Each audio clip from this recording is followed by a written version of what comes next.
27 डिसंबर तारीख़ जो हिकु अहिड़ो कारो ॾींहुं आहे जेको सालनि ताईं अवाम खां न विसरी सघंदो, छो जो उन ॾींहं ते न रुगो सिंध धरती ऐं पाकिस्तान जी अज़ीम लीडर खे क़तल कयो वियो, पर उन ॾींहं ते दुनिया जे हिकु अहिड़ी लीडर खे दुनिया खां खसियो वियो जेका मुद्दतनि ताईं दुनिया वासियुनि खां न विसरी सघंदी। शहीद बेनज़ीर भुट्टो न रुगो पाकिस्तान जे चइनी सूबनि जी ज़ंजीर हुई, पर बेनज़ीर भुट्टो इस्लामी दुनिया ऐं जमहूरियत जो हिकु अहिड़ो मिसाल हुई जंहिंखां सवाइ जमहूरियत जी कहाणी अधूरी आहे।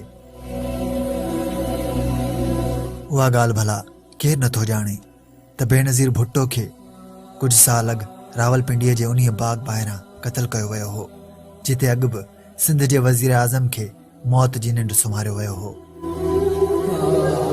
27 डिसंबर जो ॾींहुं भला कंहिं अहिड़े दिलि खां विसरी सघे थो, छो जो उन्ही बदनसीब ॾींहं जी सुबुह जेका रोशन ऐं पुरुम्मीद हुई, उहा दुनिया वासियुनि लाइ हिकु अहिड़ो सनीहो खणी आई जंहिंखे अॼु बि दुनिया वासी नाहिनि विसारे सघिया।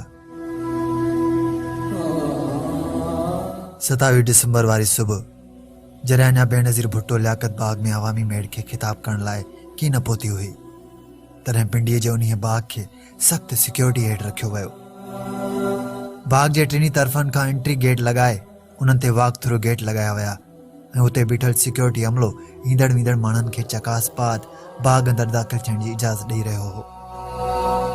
सिक्योरिटी जे इंतज़ामनि खे सख़्तु कंदे भरपासे वारनि बिल्डिंगनि जे आसपास ऐं मथां पुलिस रेंजर्स ऐं स्पेशल सिक्योरिटी एहलकारनि समेत ॻुझनि इदारनि जा माण्हू चौकस कया विया हुआ। अहिड़ी सिक्योरिटी खे ॾिसी ईअं महसूस थी रहियो हो ॼण लियाकत बाग़ में पीपुल्स पार्टीअ जी चेयरपर्सन बेनज़ीर भुट्टो न, पर मुल्क जो वज़ीर आज़म या सदर अची रहियो आहे। पर न ॼाण छो 27 डिसंबर जी शाम ताईं उहे इंतज़ाम ऐं सिक्योरिटी एहलकार गुम थी विया। ईअं लॻी रहियो हो ॼण उहो सभु कुझु कंहिं वॾी साज़िश जो हिसो हुजे ऐं उहो सभु कुझु प्लानिंग तहत कयो वियो हुजे।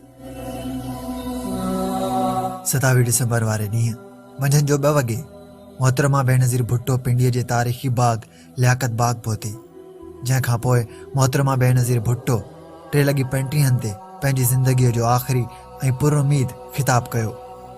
ख़िताब दौरान मोहतरमा बेनज़ीर भुट्टो जा हवाउनि में लुॾंदड़ हथ ऐं मोट में अवाम जा नारा कंहिं नई तारीख़ जे अचण जो इशारो ॾेई रहिया हुआ। बेनज़ीर भुट्टो जे ख़िताब दौरान संदसि सिक्योरिटी इंचार्ज ख़ालिद शहनशाह पारां लियाकत बाग़ जे साॼे पासे बीठल कुझु शकी माण्हुनि खे इशारा कंदे ॾिठो वियो जेके हुन वक़्त ताईं राज़ बणियल आहिनि। उहे राज़ अॼु ॾींहं ताईं कंहिं अॻियां बेनक़ाब नाहिनि थी सघिया त आख़िर ख़ालिद शहनशाह उहे इशारा कंहिंखे ऐं छो कया थे, ऐं पोइ उहो राज़ बि फाश नाहे थी सघियो त ख़ालिद शहनशाह खे बिलावल हाउस खां घर वेंदे कंहिं ऐं छो क़तल कयो।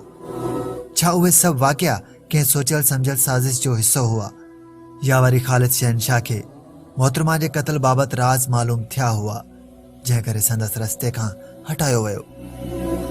शहीद बेनज़ीर भुट्टो पंहिंजी ज़िंदगीअ जो आख़िरी ख़िताब शाम 4:45 ते ख़त्म करे पंहिंजी ॿी मंज़िल ॾांहुं रवानी थी हुई।